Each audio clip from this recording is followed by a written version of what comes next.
Bem-vindos ao WW Especial. A gente sempre arruma uns títulos aí para atrair a atenção de vocês. Esse eu particularmente gosto muito, porque é uma pergunta que não sei se a gente tem uma resposta, mas vamos tentar. Será que o Trump está dando um tiro no pé?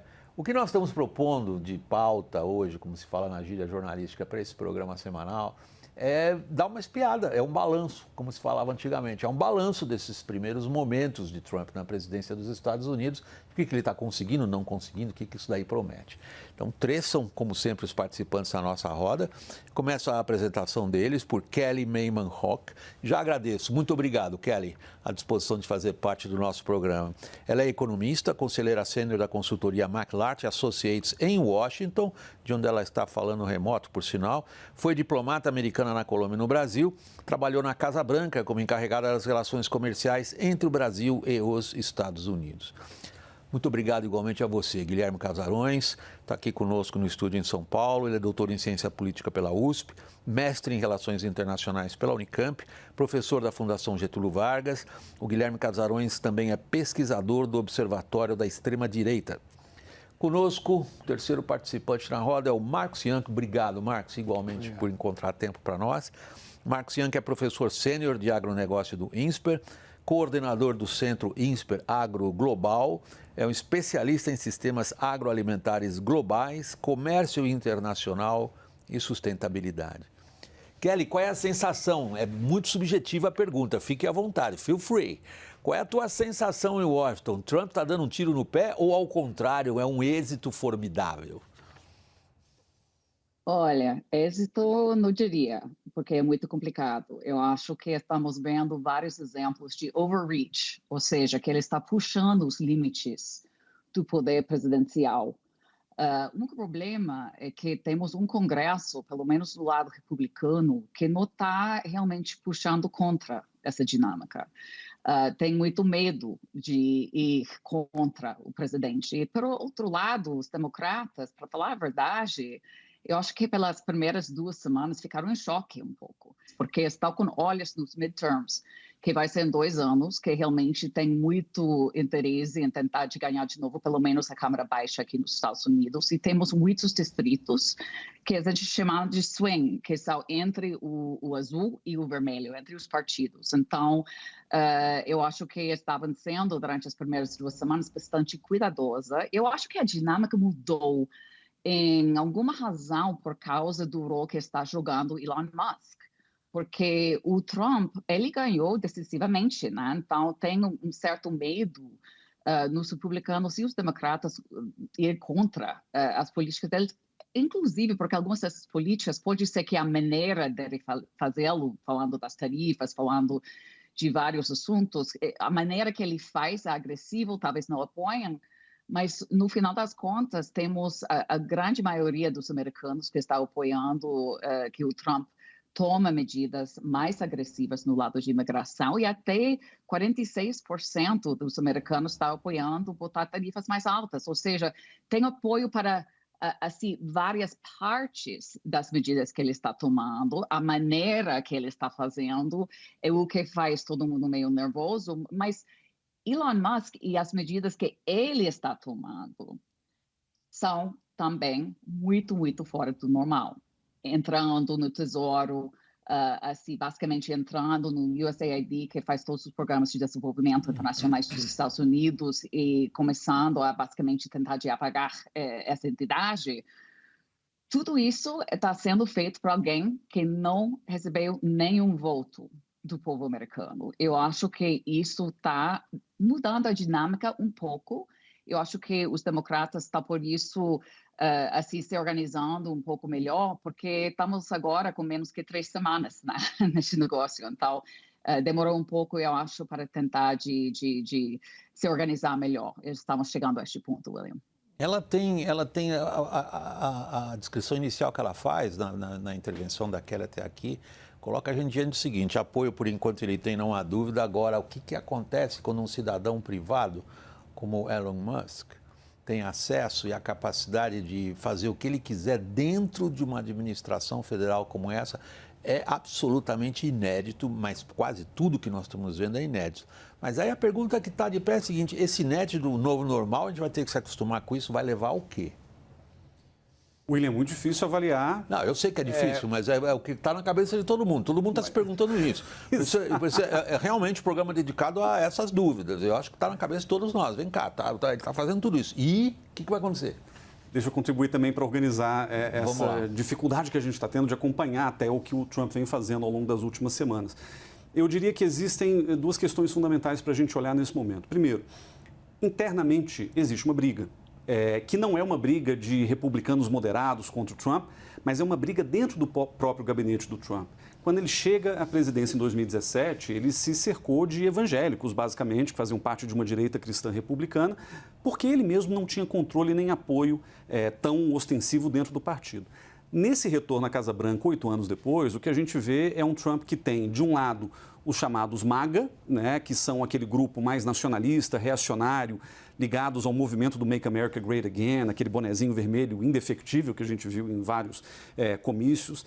E do outro lado, você tem esses libertários da estirpe do Elon Musk. Talvez ele seja o mais poderoso, mas a gente percebeu que desde a campanha, o Musk ele aderiu à campanha do Trump e outros grandes das Big Tech, chamados Tech Bros, né, nos Estados Unidos, aderiram também ao trumpismo para não ficar para trás até do ponto de vista concorrencial. Então, internamente, há essa disputa. O Elon Musk tem um papel muito importante nesse processo, até porque, como você disse, ele vem subvertendo toda a lógica do público, da separação republicana do público e do privado, que deveria ser básica. No sentido do partido, mas no sentido da instituição. Exato. Filosoficamente falando, há uma confusão completa que a gente tem que observar. E do outro lado, a política externa, ela tem que ser mensurada nesse momento, eu diria, menos pela ideologia, até porque o Trump ele não é propriamente um ideólogo por conta própria, mas sim por uma lógica transacional, que é aquela velha história, o Trump ele pensa a política externa a partir de uma dinâmica de toma lá da cá, como a gente diz aqui no Brasil, ou seja, ele vai barganhando, vai ameaçando, vai tentando puxar, como a Kelly falou, os limites da política externa para o seu extremo, e vai tentando ganhar concessões importantes nesse sentido.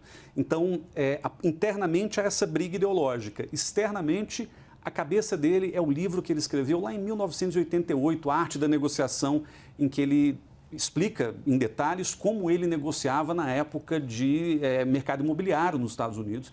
Ele vem fazendo isso em política externa no primeiro mandato, muito focado em China, muito focado em questões ligadas ao Oriente Médio. Nesse segundo mandato, com um impacto muito grande potencial para a nossa região aqui da América Latina. Nós estamos nos estágios iniciais da conversa, nesse estágio inicial, no qual nós estamos descrevendo que animal é esse. Animal, eu estou dizendo, pelo amor de Deus, ninguém me interprete mal. A gente usa até em inglês muito a expressão animal político. Nós estamos falando disso. Não estamos xingando ninguém de animal. Nós estamos dizendo, que bicho é esse aí? Que esse bicho, a gente olhou ele, né? Ele tomou conta do espaço. Particularmente no setor onde você tem essa atividade profissional tão dedicada, Marcos, que a gente fala de geopolítica da alimentação. O que ele sinalizou que ele vai fazer? Bom, eu acho Melhor dizendo, o que ele vai conseguir com aquilo que ele sinalizou? Eu acho que, em primeiro lugar, a gente tem que entender que ele tem coisas que são positivas de um lado e negativas do outro, né? Então, quando ele fala em aumentar as tarifas para níveis de 25%, né, lembra muito as tarifas lá do William McKinley, no final do século XIX, quando era o grande presidente protecionista. Depois lembra também aquele período lá do Entre Guerras, lá nos anos 30, lá do Smoot-Hawley Act, né, que passou as tarifas americanas de 30% para 60%, né, e gerou toda uma espiral protecionista no mundo, que terminou na Segunda Guerra. Acabou muito mal. Eu já estou tenso, porque o exemplo histórico que você traz terminou em tragédia, mas prossiga. Você sabe que teve uma queda lá do comércio de 66% entre 1929 e 1935, né? Então é uma coisa desastrosa e hoje as cadeias estão muito mais integradas. Veja o caso do Canadá e do México, né? Se você aumenta as tarifas entre esses três países, já são 30 anos de integração profunda das cadeias produtivas nessa região, então vai ter impactos enormes. A outra coisa complicada é a parte de mão de obra, porque se os Estados Unidos, para crescer, ele precisa ter a mão de obra lá dos migrantes e tal. É claro, tem que disciplinar e tudo, mas pode ter uma consequência muito ruim para a economia, aumentando a inflação, aumentando o desemprego, enfim, essa coisa toda, né? Agora, tem um lado que é positivo, corte de gastos, eficiência do setor público, né? A desregulamentação que tá vindo aí pode gerar realmente crescimento econômico. Então, eu acho que ele faz as duas coisas e faz olhando para o seu eleitorado. Acho que nesses primeiros dias ele está querendo mostrar que veio, né? Imigração, tarifas, são as coisas que ele prometeu. Agora, eu acho que ele não vai praticar boa parte disso. Acho que Canadá e México é extremamente complicado ele aumentar tarifas. A China, sim, ele vai focar, mas a China já está se preparando para isso há muito tempo, né? O chinês ele está sempre olhando lá no médio e longo prazo. Eu tenho certeza que eles têm um plano para lidar com esse aumento tarifário e já mostraram isso ao reagirem em cima de alguns produtos, uma ou outra empresa, né? Quer dizer, eu acho que eles vão entrar nesse jogo tentando fazer um acordo lá na frente. Para nós, eu acho que o impacto maior em termos de agronegócio é o que vai acontecer. Adiante. A gente vai ter tempo. Não, só estou pegando o aspecto mais geral. Desculpa, não quero cortar você de forma alguma. Só para a gente colocar um pouquinho de organização nos temas. A gente fica um pouco na política protecionista comercial agora, e vamos falar e o que isso tem a ver com o Brasil, sem dúvida, Marcos. Só para não antecipar. Perfeito. Desculpa. Kelly, o que a gente percebe, e eu queria saber como é que você vê isso, é que o que antes se dizia que eram táticas de política comercial, né? O que transactional no Brasil a gente copiou direto do vocabulário anglo-saxão essa expressão, transacional, a tática do sujeito que está acostumado desde a adolescência a lidar com compra e venda de imóveis, são táticas de negociação na política comercial, uma política de forte caráter protecionista. O que a gente está percebendo inicialmente é que esse não é o objetivo. A gente tem a sensação, e quero muito ouvir a sua avaliação, que, na verdade, é geopolítica a questão. E que essas táticas de negociação e o uso de tarifas é algo que está sendo empregado para obter objetivos ou alcançar objetivos que não são os objetivos clássicos de política comercial ou de política econômica. Por exemplo, impor tarifas porque eu quero que alguém pare na fronteira drogas que eu não quero que entrem. Eu impor tarifas porque eu acho que o meu vizinho tem que tomar conta de uma questão de imigração. Aonde isso leva? Eu acho, William, que é muito importante destacar que na cabeça de Donald Trump, tarifa tem basicamente 3 motivos. Primeiro, é proteção da indústria americana, que é uma coisa que lá no Brasil pode entender, porque tem isso na história brasileira também. Segundo, é aumentar receita ao tesouro, que vem daquela época de McKinley, né? Que realmente vem isso como fonte de dinheiro para o tesouro americano. E terceiro, isso é o mais importante, o que você está destacando aqui na sua pergunta, é a alavancagem. E a alavancagem para qualquer coisa. Estão misturando os temas, bem como você falou, onde imigração, entrada de drogas para os Estados Unidos é grande motivo, e como eu já falei, tem muito apoio americano para isso. Mas também tem outros motivos. Eu acho que você viu isso com a visita recente do secretário Rubio para a América Central, onde este tema de imigração também foi muito na frente da agenda e foi uma meta forte da viagem, mas, ao mesmo tempo, esse investimento chinês na região, especialmente o controle de algumas partes da infraestrutura portuária, etc., também fazia grande parte da agenda e vai continuar. Outro ponto que eu quero destacar, pensando no lado mais comercial, as metas mais comerciais das tarifas, este presidente está muito focalizado em déficits comerciais. Então, qualquer país que tenha um déficit comercial com os Estados Unidos, eu diria que está assim, num perigo mais forte do que outros países, que, por sorte, o Brasil não tem essa situação, a gente está meio quase empatado entre importações e exportações, mas as exportações brasileiras durante os últimos meses têm aumentado aos Estados Unidos. Então, eu não botaria o Brasil completamente fora de risco nessa área também. Então, eu acho que essa motivação para as tarifas, William, quando a gente está pensando na estratégia Trump, ele está vendo as tarifas como ferramenta para assim, essas 3 metas e poderia usar essa meta de alavancagem para assim, qualquer meta que ele tem. Realmente pode ir muito além da relação comercial para a geopolítica. Aí nós estamos mexendo com algo clássico da geopolítica, que é a subordinação das decisões de economia ao primário da geopolítica. E ele é descrito por alguns clássicos, Casarões, que você conhece muito melhor do que eu, como a relação entre as potências baseada no princípio da segurança nacional. Cada um se relaciona com o outro. Quando a gente tem essas ferramentas utilizadas em função do que ele entende que seja segurança nacional, que quadro a gente começa ou acha que começa a perceber? Eu não vou interromper tua resposta, eu vou para o intervalo, a gente retoma o programa Você com a Palavra, Casarões. Vocês sabem, é rapidinho, pessoal, até já.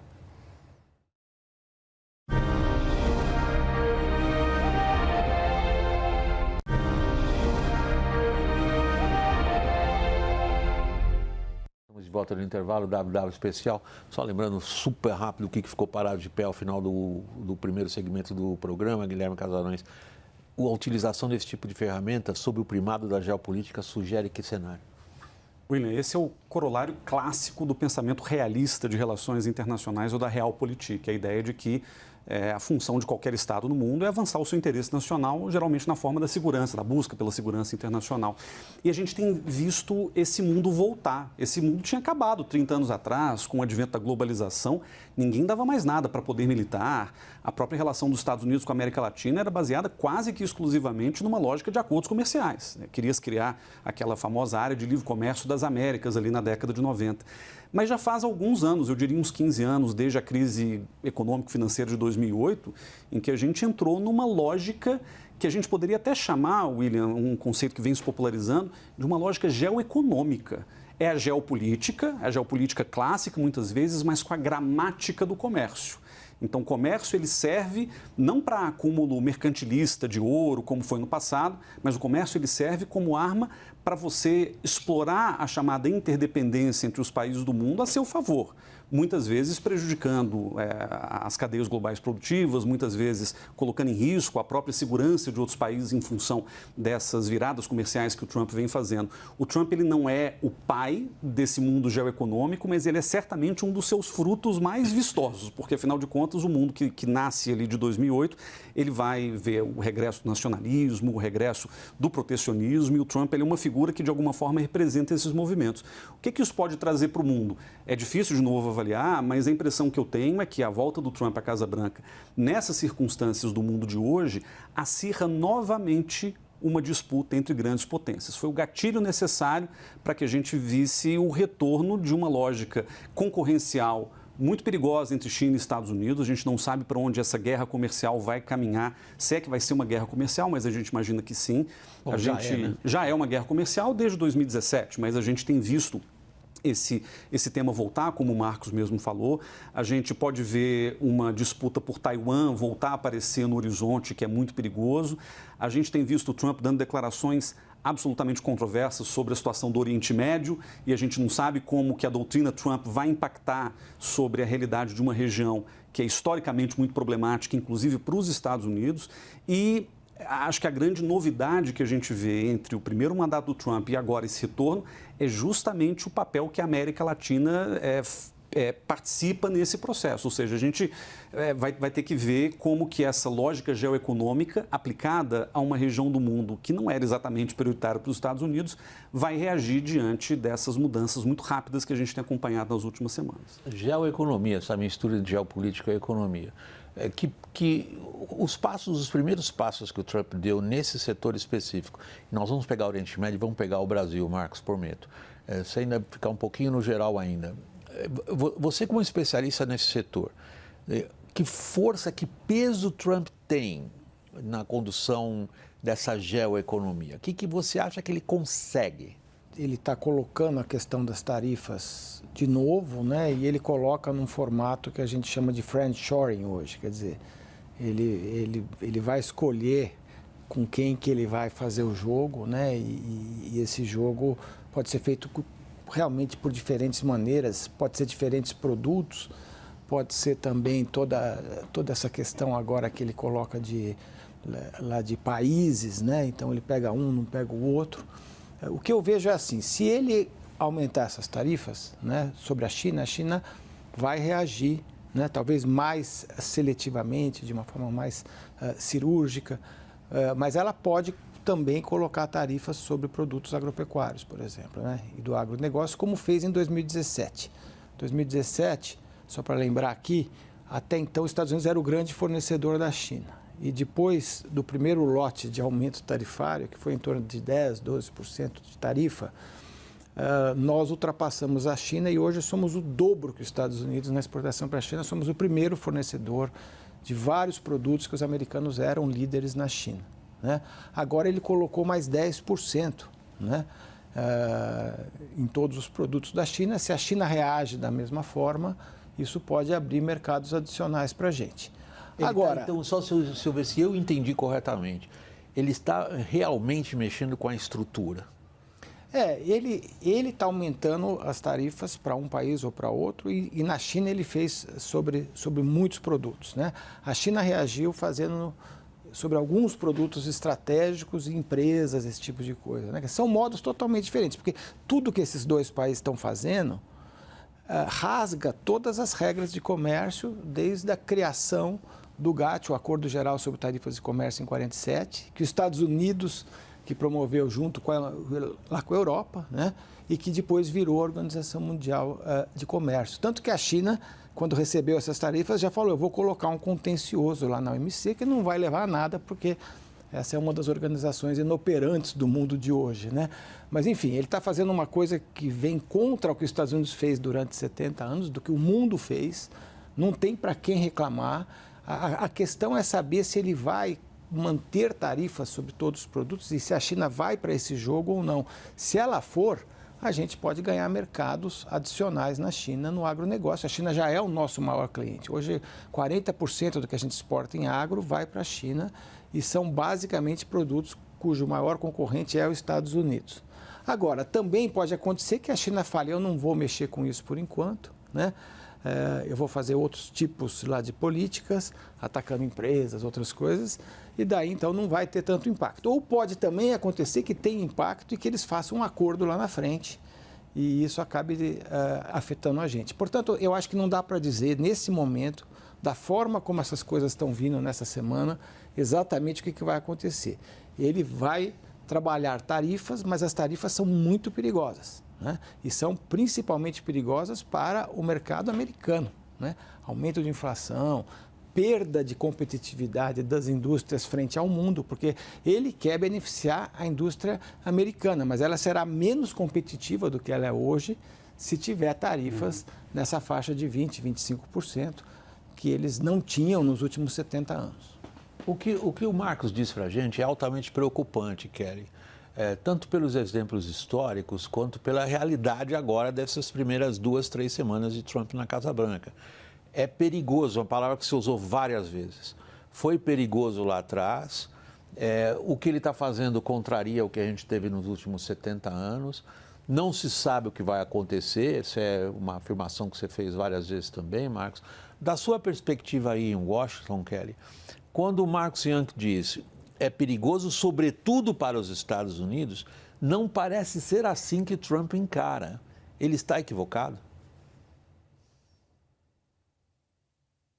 Eu acho que ele não está escutando da base dele, porque quando ele amenizou a primeira vez sair de NAFTA, quando a gente estava renegociando o NAFTA durante a primeira administração Trump, ele escutou de todos os congressistas, especialmente nos estados que têm fabricação de carros, porque eles sabiam que ia realmente matar as cadeias de valor deles.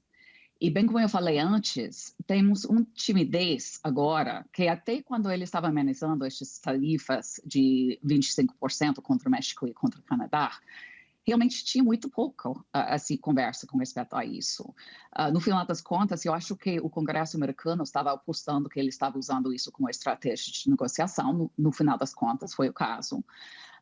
Então, mas eu não sei se sempre vai ser assim. Eu acho que, especialmente dado que temos já para este ano programado assim uma revisão do USMCA, da NAFTA, o acordo que a gente tem com o México e Canadá, já tem uma negociação como pré-programado. E, além disso, tem assessor de Trump, o Mauricio Clava-Caron, que é embaixador especial para a América Latina dele, que já falou publicamente que ele quer, assim, depois disso, até concorrente com isso, fazer renegociação de alguns outros acordos de livre comércio que a gente tem na América Latina. Então, eu acho que isso vem para investidor muito, assim, falta de certeza com respeito ao mercado e às regras. Eu acho que a situação da China é diferente, porque essas tarifas da China não eram tão altas, só de 10%, assim, cobrindo tudo, né? Mas eu acho que a meta com a China é mais realmente fazer um engajamento para tentar de retomar as conversas que aconteceram durante a primeira administração Trump, provavelmente de tentar de conseguir alguns compromissos de compra, alguns compromissos que realmente, no final das contas, não podiam comprar o que diziam que iam comprar, não sei se iam ou não iam, mas pelo menos o que os chineses falam foi por causa da Covid, que não conseguiram cumprir com as promessas que eles fizeram a primeira vez. E eu acho que Trump quer realmente dar uma possibilidade de fazer algum tipo de acordo com a China essa vez, que vai durar. E daí eu acho que realmente a abordagem que essa administração vai tomar frente às negociações com a China vai ser diferente e poderia até criar algumas oportunidades comerciais para o Brasil, bem como o Marcos falou. A conversa está vindo para nós. Seria completamente ridículo da minha parte ficar artificialmente, não, agora a gente fala disso, daqui a pouco a gente fala daquilo. Vamos entrar nessa questão que você também já estava colocando, que a Kelly acabou de levar também, a gente não consegue falar das coisas separadamente.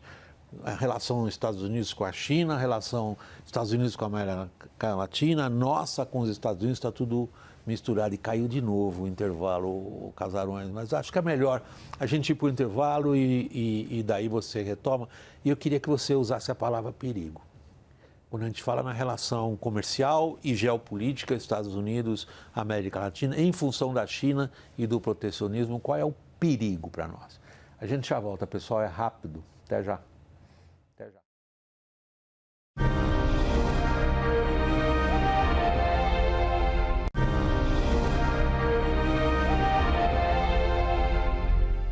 WW especial voltando do intervalo.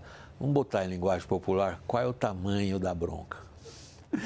William, eu acho que a bronca está muito ligada a essa situação de incerteza que a gente está vivendo. Quer dizer, eu acho que existe uma coisa boa a respeito desse segundo mandato do Trump, que é o seguinte: a gente já sabe de alguma maneira como lidar com isso. Quer dizer, o Trump ele usou nessas últimas semanas uma estratégia que em inglês a gente fala shock and awe, né? Que é chocar e espantar e deixar todo mundo atônito, deixar todo mundo sem saber. Isso é vocabulário militar.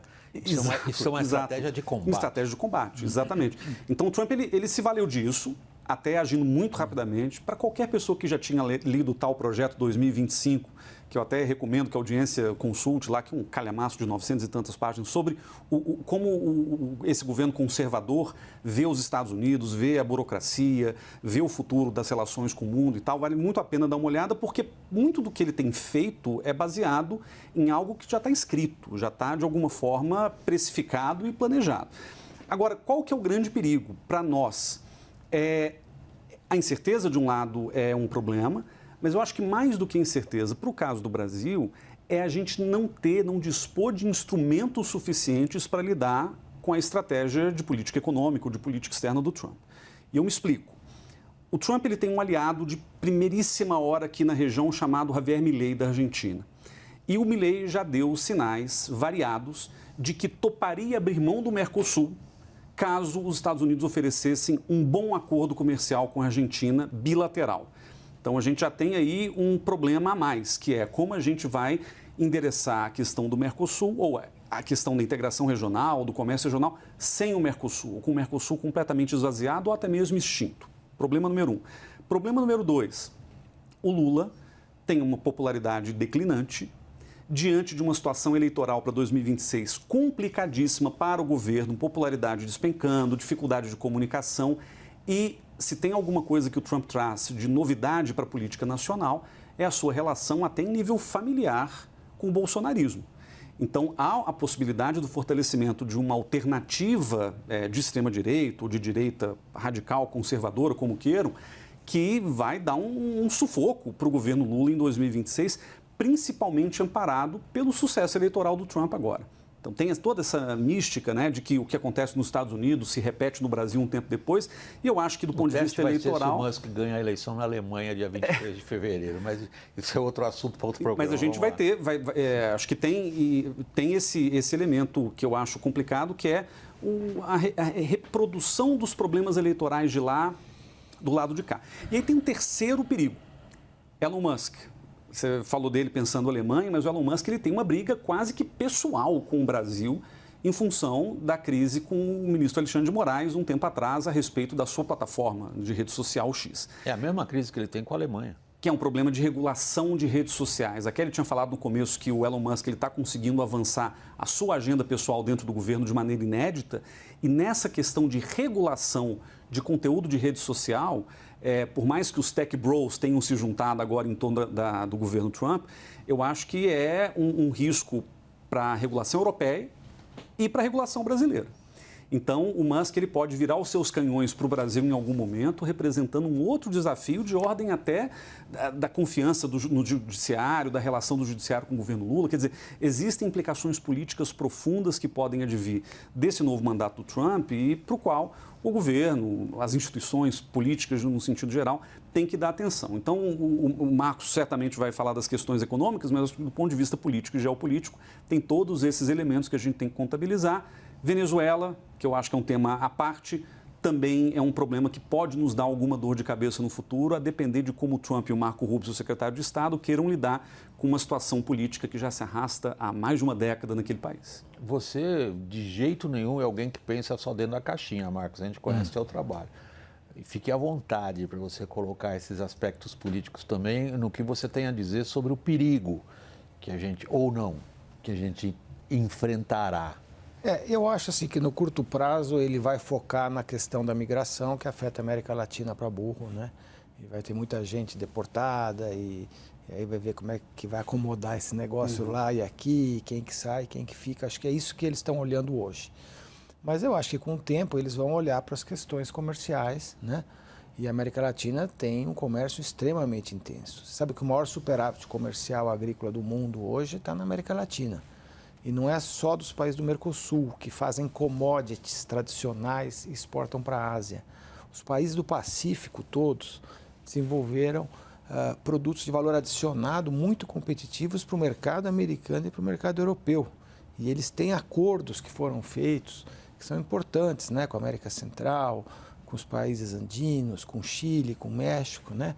Então, acho que esses países devem estar muito preocupados, porque a pauta deles está muito focada nos Estados Unidos. Não é só o México que vai ser prejudicado, esse país também. Tanto que você vê o caso lá dos vinhos, o caso das uvas, o caso lá dos pescados. Tem muitos produtos que esses países são muito grandes hoje e podem ser afetados. A gente não tem tanto comércio com os Estados Unidos, né? A gente é mais a questão da China e da Ásia, o que vai acontecer. Mas os americanos podem botar pressão num monte de países. Eles podem apoiar a Argentina, a Argentina já falou até de sair do Mercosul para fazer um acordo direto com os Estados Unidos. A Argentina é um grande concorrente de tudo que a gente faz. Grãos, carnes, um monte de coisa, né? E eles têm área para expandir ainda. Eles têm condição de serem muito mais produtivos. A agricultura deles foi muito maltratada nas últimas 2 décadas, porque eles, inclusive, cobravam imposto na exportação, as chamadas retenções. E estava uma guerra entre o governo anterior e a agricultura. Agora, né, com essa possibilidade de um apoio maior dos Estados Unidos, isso pode nos ameaçar, né? E eu acho que também outros países pelo mundo, eles certamente vão se aproximar da Índia, né, até para fazer frente à China. Eles vão fazer pressão sobre o Vietnã, hoje, que é um mercado importante para a gente, sobre a Indonésia, sobre outros países. Então, ele pode remodelar o mundo. Eu acho que aquela ordem econômica que existia de 45 para frente, ela está morrendo agora. Vai surgir uma outra coisa, vai ser baseado nesse friendshoring aí, quem é amigo, quem é inimigo. A gente vai ter que se posicionar nessa história, certo? Obviamente, a gente pode estar de um lado ou do outro, porque pode ser Lula, pode ser Bolsonaro, né? Que um está de um lado, outro está do outro, mas não há uma coincidência, né? Como a gente está vendo, né? Nesse momento é Lula aqui e Trump lá. Então, isso pode causar problemas por esse tipo lá de fricção que a gente está vendo acontecer dentro desse mundo de friendshoring. E esse mundo não tem regra, isso é importante. A gente criou regras importantes lá no pós-guerra, inclusive em relação à paz, democracia, a questão lá do livre comércio. Tudo isso hoje está sob júdice em um novo modelo que a gente não sabe como vai funcionar, né? Então pode ter realmente grandes impactos. A gente tem usado frequentemente nesse contexto que o Marcos e o Casarões aqui em São Paulo estão descrevendo, que é a expressão de um livro que fez muito sucesso entre os analistas de política internacional aí nos Estados Unidos, chamado The Jungle Grows Back. A ideia de que uma vez que não se é capaz de impor um conjunto de regras, é como imaginar um terreno que foi cultivado, que foi ordenado, e quando ele é abandonado, cresce a selva de novo. E a lei da selva todos nós sabemos qual é. Vence o mais forte, o fortão faz o que quer, tem a famosa topo da cadeia alimentar, alguém vai ser jantar de alguém. Nessa jungle growing back, não sei se você concorda com a expressão, evidente. Se nós estamos vendo aí a selva tomando conta de novo do terreno, que até ali parecia razoavelmente ordenado, onde é que o Brasil vai estar nessa cadeia alimentar? Olha, eu concordo plenamente. Aliás, eu ia comentar, eu acho que friendshoring está morto. Eu acho que está homeshoring. Ou seja, eu nunca gostei, para falar a verdade, da frase friendshoring, porque países não têm amigos, têm interesses. E eu acho que o Trump, ele acha isso de verdade. E mesmo que ele tenha este posicionamento mais transaccional, é transaccional, mas usando a base do que might makes right, ou seja, que força o que ganha no final das contas. E a força pode ser econômico, pode ser até militar, que a gente está vendo que ele está muito cômodo amenizar a ação militar também. Então, eu acho que isso sim leva perigo para o Brasil, dado que todo este mundo onde tínhamos regras do jogo para comércio internacional e tal, beneficiou o Brasil, tanto que o próprio Roberto Azevedo liderou o OMC durante vários anos, né? Então, eu acho que realmente este novo momento vai criar muito incerteza para todas as companhias, todos os exportadores globalmente, mas inclusive lá no Brasil. Eu botaria, se posso, William, até alguns outros perigos que a gente teve este ano com Olho Vivo, com respeito à nossa relação, que é o fato de que o Brasil está liderando este ano os BRICS, que daí então leva a conversas econômicas, leva a conversas geopolíticas à mesa. O Trump já tem falado várias vezes que ele está preocupado com as iniciativas de tentar enfraquecer o dólar dentro dos BRICS. Eu acho que tudo isso vai criar muitas oportunidades para desafios na nossa relação bilateral. E também o COP, que é muito claro que este governo Trump não tem uma agenda do meio ambiente forte, aliás, contrário, tem muita preocupação aqui em Washington, que devo ser muito claro, fofoca não é fato, mas tem muita preocupação do que, depois do que aconteceu com o USAID, nosso programa de desenvolvimento internacional, que pode ser que o EPA, que é nossa entidade que protege o meio ambiente aqui nos Estados Unidos, que foi estabelecido pelo presidente Nixon, devo destacar, a proteção de meio ambiente sempre foi um assunto bipartidário aqui nos Estados Unidos. Então, eu acho que, dado que o Brasil tem o dever levar para frente uma conferência de sucesso, novembro em Belém, isso poderia também criar algumas conversas difíceis entre nossos governos, que eu estou com o olho vivo para ver como tudo isso vai sair. Ótimo. Eu vou fazer o seguinte, cara, eu sempre coincido contigo, mas agora é pior a coisa. Pior no seguinte sentido, a gente expandiu o W especial, então o tempo de televisão está acabando agora. Você que nos acompanhou até aqui pela TV, o nosso tempo na TV está terminando aqui. Mas a conversa continua, a gente expandiu o programa, aliás, atendendo muito ao que vocês mesmos que nos acompanham pediram, até exigiram, que nos orgulha muito, né? Nós fizemos da seguinte maneira, quem já passou por essa experiência sabe como é que funciona, mas não, vamos repetir. Para você continuar acompanhando a nossa conversa agora no streaming, faça o seguinte, aponte o celular para esse QR Code que está na tela. Aí você será direcionado à nossa playlist no YouTube. Basta clicar no vídeo com o mesmo título da tarja que está aqui embaixo. Agora, tem o seguinte, para a gente corrigir os probleminhas que aparecem aqui e ali.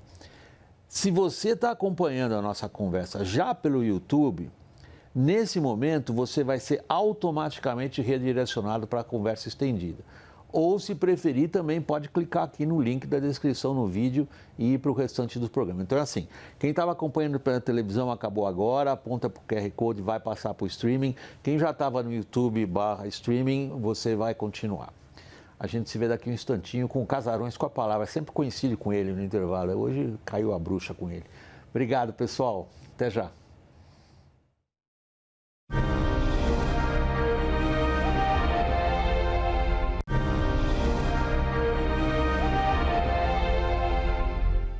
O WW prosseguindo no streaming agora. Casarões, duas importantes plataformas do ponto de vista do Brasil. COP30, o Brasil, sou tão velho nessa profissão que eu cobri a Rio 92, você tem ideia. Quanto tempo estou nessa praia? Cobri o Kyoto também em 97. O Brasil sempre foi uma voz muito destacada em todas essas, digamos, conferências internacionais que lidam com o clima, com o meio ambiente. COP30 provavelmente, como a Kelly deixou parada na ar essa bola no final do último segmento, provavelmente é um ponto de conflito com a nova administração americana. E o Brasil preside os BRICS. Aí eu nem preciso entrar em detalhes. Como é que isso vai se desenvolver? William, no bloco anterior você tinha me pedido para usar a palavra perigo. Foi. E é por isso que eu fui pessimista, inclusive falei que o Brasil não tinha muitos recursos para poder lidar com essa nova realidade dos Estados Unidos. Mas, como a Kelly levantou duas bolas que eu acho fundamentais, vamos falar de oportunidade para o Brasil. Eu acho, em primeiro lugar, que, por incrível que pareça, a presidência dos BRICS cair no colo do Brasil em 2025, no primeiro ano de mandato do Trump, pode ser algo bom para nós no seguinte sentido.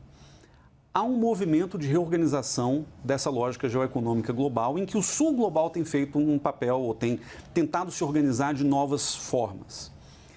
O Brasil não está 100% seguro de que o modelo dos BRICS é o modelo ideal. Tanto que barrou a entrada venezuelana em 2024, o Brasil tem sido relutante com relação a essas expansões recentes dos BRICS. E pode ser bom para o Brasil no sentido de que há uma fórmula que deu relativamente certo, que foi a fórmula do G20, que foi no Rio no ano passado, que o Brasil pretende reproduzir nos BRICS. Eu me explico. Desenvolvimento sustentável, proteção do meio ambiente como um tema fundamental, combate à fome e à pobreza como um tema fundamental e reforma das instituições de governança global, que, como o Marcos disse brilhantemente, estão claudicando, algumas estão meio mortas, que é o caso do OMC. O Lula pretende, a meu ver, reproduzir essa mesma pauta na reunião dos BRICS. E, obviamente, existem outros temas importantes no bloco, mas o Brasil não quer lidar com eles. Veja, a questão do dólar, o Trump ele fez duas postagens em rede social. Uma durante a campanha, ou logo depois que ele tinha sido eleito, e uma agora no começo do mandato, dizendo: vou sobretaxar os produtos dos BRICS em 100% caso eles sigam falando de substituir o dólar como moeda global. Ao Brasil isso não interessa. O Brasil gosta de ouvir a ideia, vamos trocar o dólar por alguma outra coisa, mas bancar é melhor para a diplomacia brasileira não fazê-lo agora. Então, esse momento muito tenso da economia global pode ser a oportunidade para o Brasil emplacar a sua agenda nos BRICS. Reforma das instituições, meio ambiente, desenvolvimento sustentável, combate à fome e à pobreza. Então, esse é o primeiro ponto. Com relação ao meio ambiente, eu convijo com a avaliação da Kelly, mas eu acho que também tem uma oportunidade, que é a seguinte: a gente tem a COP30. ela pode sair esvaziada, porque o Trump já deu 1000 declarações de que ele não se interessa pelo assunto, drill, baby, drill, aquela coisa de furar poço de petróleo, gás de xisto e tal. Mas tudo bem, nós vamos furar também na margem equatorial. Mas a gente fura com carinho, a gente fura com sustentabilidade, a coisa do Brasil é um pouco diferente. Mas o ponto, eu acho, fundamental é o seguinte, pode esvaziar a COP30? Pode. Mas pode ser oportunidade para o Brasil elevar a sua voz, a sua relevância, a sua liderança nesse tema? Pode também. Quer dizer, tudo vai depender de como a gente seja capaz de realizar essa conferência tão importante que nos últimos anos aconteceram em países que não têm exatamente compromissos ambientais, né? Azerbaijão, acho que foi. Azerbaijão, sim, foi a última. E Emirados Árabes. Quer dizer, o Brasil agora ele tem uma responsabilidade de fazer a COP das COPs, né? E deu azar na Copa do Mundo de 2014, em que a gente queria fazer a Copa das Copas e nos demos mal, mas pode ser.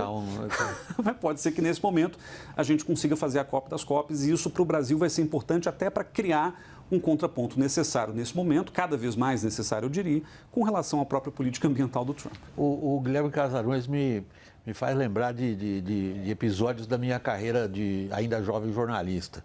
Tinha uns mais velhos na redação que eram os donos da sabedoria. E naquela época, ainda que eu venho da imprensa escrita, né? Eu venho ainda do jornal de tinta, de papel, imagina, existiu isso. O pessoal mais novo hoje não acredita, mas existia o jornal de papel, sujava a mão até. E daí a gente tinha que fazer títulos, tinha que fazer manchetes. E os velhos da redação, hoje eu sou o velho da redação, os velhos da redação na época diziam o seguinte, garoto, nunca use o verbo pode, porque você não tem uma manchete. Eu falei, mas por quê? Porque tudo que pode também não pode. Então, isso que o Casarões está dizendo, me lembra esse episódio lá atrás da minha vida profissional, para trazer a pergunta para você. Você está colocando uma possibilidade. Quão real ela é que o Brasil assuma esse protagonismo? O protagonismo já tem, já está aí. É presidente dos BRICS e é a sede da COP30. É protagonismo, acabou formalmente descrevendo. Mas a oportunidade está aí? Ou pode ou não pode? Olha, eu acho que essas negociações de clima, elas produziram muito pouco resultado, né? Nos últimos anos. Essa coordenação, estilo Nações Unidas, que todo mundo tem que concordar e tal, é extremamente complicada nesse mundo polarizado que a gente tem hoje. Tanto que as últimas COPs foram dirigidas em nações árabes, né? E obviamente que dependem do petróleo. Depende do petróleo e não há muito interesse deles em colocar a agenda dos fósseis, que é a mais importante para reduzir a questão lá das emissões, né? Então, realmente tivemos poucos resultados. O último bom resultado foi lá em Paris, em 2015, que ainda está em processo de implementação, mas eu não vejo movimento de governos acontecendo. Mas há um movimento de setor privado, lá da sociedade civil, enorme. Tanto que isso vai sobrecarregar lá a cidade lá de Belém, ninguém sabe como é que vai acomodar as pessoas e tal, falando preços absurdos de hotéis, poucos hotéis, vai ser um caos. Mas o mundo estava colocando muita esperança nessa COP30 na Amazônia, né? Eu acho que pela ótica das pessoas que vão para lá, vão acontecer coisas como em todas as COPs acontecem, mas em termos de ter regras internacionais, eu acho que é muito complicado. Mas o Brasil tem que tentar. Tem que tentar por quê? Como você disse, vai ter a reunião de BRICS. BRICS é uma coisa que desagrada ao Trump, mas é uma formação muito esquisita, mas liderada pela China. A China é um cliente do Brasil muito importante, é o nosso maior mercado. Então, eu acho que o Brasil participa, como outros países também participam, vai ter que agradar um lado e outro nessa história, mas o BRICS pode ser uma liderança do Brasil esse ano. E depois, durante a COP, aí você tem uma chance de colocar o nosso case em segurança alimentar, como você disse, que o Brasil é hoje o maior superávit comercial agrícola do mundo. Nós estamos ultrapassando os Estados Unidos na exportação de commodities agropecuárias. Né? Corn Belt, Cotton Belt estão vindo para cá, né? Porque a gente está crescendo bem mais rápido. E na parte de segurança energética, para a gente ter uma matriz energética limpa que o mundo não tem. E a questão lá do clima também é muito importante pela presença de grandes florestas aqui no Brasil. Então, a gente tem realmente uma agenda para levar e para tentar produzir algum resultado, ou pelo menos liderar a discussão, né? Mesmo que não haja muito resultado, até porque nessas últimas COPs não houve, né? Mas eu acho que a gente deve realmente apresentar e tentar, com isso, assumir mais protagonismo, né? Nessa discussão de clima, agricultura e energias renováveis. Tem um fator aí dentro que você mencionou agora há pouco e que eu fico bravo comigo mesmo, que eu não tenha, já desde o começo do programa, dado um pouco mais de ênfase, mas eu acho que nasce aí também um próximo programa, eu acho que é o seguinte: é o papel do capital privado nisso aí tudo. Você mesmo mencionou, Marcos, quanto que empresas estão empenhadas numa série de, digamos, de iniciativas, de pautas que tem a ver com toda a questão do agro e do meio ambiente. Agora, há um peso enorme de empresas no que a gente vê, não só nessa pauta, que é bastante óbvia, Kelly, mas em outras nas quais você também já mencionou, Kelly, há uma ligação entre elas. Elon Musk é empresa privada. Os tech bros são empresas privadas. Eles estão envolvidos em questões seríssimas, não só no Brasil, em, sobretudo, regulação, que é o papel do Estado dentro da atividade econômica. Quando a gente considera as empresas privadas, os seus principais líderes, digamos assim, ou representantes, ou expoentes, e a gente considera esse mix, na relação Brasil-Estados Unidos, tradicionalmente, a gente viu as empresas privadas tendo sua própria postura em relação aos assuntos e a política passava para lá e para cá, e aquilo, sobretudo no setor de segurança e de defesa, sobretudo de defesa, por exemplo, aeronáutica, por exemplo, e isso continuava como se a política não tivesse nada a ver. Isso acabou também, é a política agora que vai determinar como empresas privadas moldam essa relação entre os países? Eu acho que empresas privadas estão numa situação meio complicada agora, porque eles estão tentando assim, agradar os shareholders, os mercados e os clientes deles. E, ao mesmo tempo, não provocar raiva pela parte da administração Trump. E estamos falando de uma agenda verde, estamos falando de políticas de diversidade e inclusão. Tem muito desafio ali para companhias. E, historicamente, companhias estão investindo nessas áreas de energia verde, de diversidade, não só para agradar um presidente republicano, democrata, o que seja, mas para os clientes deles, que exigem. Então, eu acho que isso vai ser uma época no qual companhias estão tentando de redefinir como vão se posicionar frente a esses assuntos. Eu acho que, por isso, vai ser para o Brasil, retornando ao tema de COP, um aliado importante para o Brasil de tentar de levar para frente uma agenda positiva no COP, porque eu estou torcendo e super para o Brasil nisso. E eu acho que outro aliado mais importante para o Brasil na preparação para a COP vai ser a China, porque a China ainda tem uma agenda positiva na área de meio ambiente. Eles têm, logicamente, as tecnologias melhores nessa área, estão na frente dos Estados Unidos com respeito à energia verde e tudo isso. Então, tem um motivo, eu diria, econômica e também com respeito ao geopolítico, porque eles veem o vácuo que os Estados Unidos está deixando no âmbito multilateral, seja o OMC, seja o COP, e eles estão tentando de ver onde é que eles podem tomar nosso lugar e levantar a voz e tentar de ser aliado no sul do Brasil, mas do sul global com respeito a esses temas. Nós estamos falando, lembra no vocabulário antigo marxista? O capital privado está empurrando para onde, Casanunes? Estou fazendo uma ironia, uma brincadeira. Olha, eu acho que muitas empresas multinacionais ou transnacionais estão tentando se reorganizar diante desse cenário de incerteza. E isso pode ser bom para o Brasil no sentido de atrair novos investimentos, por exemplo, investimentos que até estavam nos Estados Unidos, mas diante dessa reviravolta em que, por exemplo, não pode se falar mais de diversidade ou de equidade. Você viu que o secretário de Estado, Marco Rubio, não quer saber da reunião do G20 na África do Sul por causa da palavra equity. Exatamente. Não, a própria USAID e várias outras organizações dentro do governo americano estão caçando, até para financiamento de pesquisa nos Estados Unidos, caçando palavras específicas que estão sendo censuradas ou vetadas para fins de financiamento.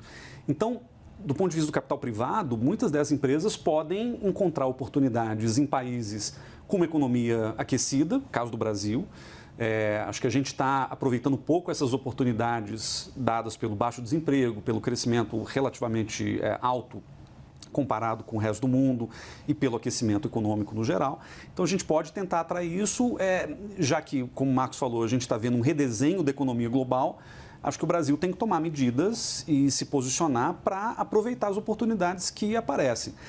Agora, eu fico muito preocupado, e a Kelly já indicou isso também, que da mesma forma como, assim como quando o Musk entrou na campanha do Trump, os outros tech bros foram e acompanharam, menos por ideologia, mas por uma dimensão concorrencial do processo, ou seja, está todo mundo interessado em seguir competindo, em seguir no jogo, eu estou vendo um movimento nos Estados Unidos em que muitas dessas grandes empresas do setor privado estão abandonando as agendas woke, vamos dizer, antitéticas ao governo Trump. Há uma corrida para ver que ele sai logo pela porta. Exato, por uma questão concorrencial. Então, eu acho que isso é um problema, isso é um perigo. A gente está vendo cair a pauta da sustentabilidade no setor privado, que sempre foi uma pauta muito importante, até liderada pelo setor privado nos Estados Unidos, mais do que pelos governos. E se essa moda chega no Brasil, acho que aí a gente pode ter um problema, né? Quando a gente vê uma desconexão entre o que o governo está defendendo do ponto de vista ambiental, ou defendendo mais ou menos, e o que as empresas passaram a adotar como novo paradigma. Mas, de novo, com os incentivos corretos e com as perspectivas aí positivas, pode ser que a gente veja, em vez do abandono dessas agendas, uma migração das empresas que não querem abrir mão delas lá nos Estados Unidos para investimentos na América Latina como um todo e aqui no Brasil, com certeza. Esse é um ponto importantíssimo, Marcos, porque boa parte do que a gente viu nas últimas 3 décadas, pelo menos, foi um empenho muito grande em torno da palavra sustentabilidade. Agora, até num recente programa aqui do WW Especial, nós abordamos a questão da guerra cultural, entendida nesse âmbito. Quando o espírito de uma época começa a se virar numa outra direção. E aqui eu não estou fazendo um julgamento de valor. Eu estou constatando, como jornalista profissional, que há um vento que começa a virar para um outro lado. O lado contrário do que até aqui ele soprou. Quanto que isso está pegando o nosso ambiente, sobretudo do agronegócio? Olha, eu acho que é um pêndulo, né? E o pêndulo foi demais para o lado do woke, do ESG, da sustentabilidade. E as empresas prometeram coisas e muitas não cumpriram, inclusive. Então, havia toda uma preocupação em fazer algo nessa área. A gente chamava de greenwashing, lembra? Exatamente, que aconteceu muito. E aí houveram programas de governo, né? Você lembra que lá no Biden, o IRA, que era um programa de controle de inflação, no fundo é um programa de transição energética, né? Muito forte, muito subsidiado, que não foi eliminado. Está aí ainda, certo? Quer dizer, ele continua acontecendo. Mas, de fato, eu acho que o pêndulo agora vira para o outro lado, né?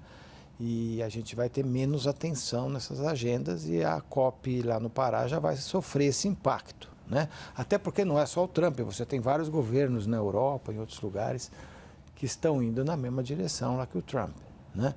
E aqui, talvez, aqui no Brasil também a gente tem uma volta lá do bolsonarismo ou de algum candidato mais à direita, né? Então, eu acho que, e temos lá o Milei, temos outros países aí, a questão lá de El Salvador e tantos outros. Então, eu acho que há um movimento de governos e há um esvaziamento de agenda, sim, acontecendo. E o Brasil, no meu entendimento, eu acho que a gente tem áreas que isso é uma grande oportunidade, né? Eu acho que a questão de segurança alimentar, por exemplo, que é uma agenda que foi colocada pelo Brasil lá no G20, é uma agenda global nesse momento. Há um problema de segurança alimentar crescente depois da pandemia, das guerras, etc. Acho que matriz energética limpa é uma coisa que a gente fez sem querer há 50 anos, quer dizer, a gente lá atrás fez um programa de biocombustíveis incrível, depois de eólica, de solar, de hidroelétricas e tudo mais. Então, acho que é uma agenda que para nós era positiva, mas ela está perdendo importância. Gente, eu já estou com mais de 1 hora de programa, mesmo para o streaming a gente está chegando talvez no limite da paciência da nossa audiência. Eu queria dizer o seguinte, a gente vai continuar essa conversa, Acho que isso aqui foi apenas o pontapé inicial, motivado por um grande ponto de interrogação, que eu acho que continua de pé, depois de tudo que a gente falou. Mas eu queria encerrar aqui essa edição e prometer uma próxima. Queria inicialmente agradecer a você, Kelly Mayman Rock, a disposição de ter participado do programa. Muito obrigado para você aí em Washington, participou remotamente. Guilherme Casarões, muito obrigado igualmente, por ter encontrado tempo para vir aqui ao estúdio. E você, Marcos Bianchi, também, muito obrigado pela presença aqui no programa. Meu agradecimento especial é a você que nos acompanha. Muito obrigado e até a próxima.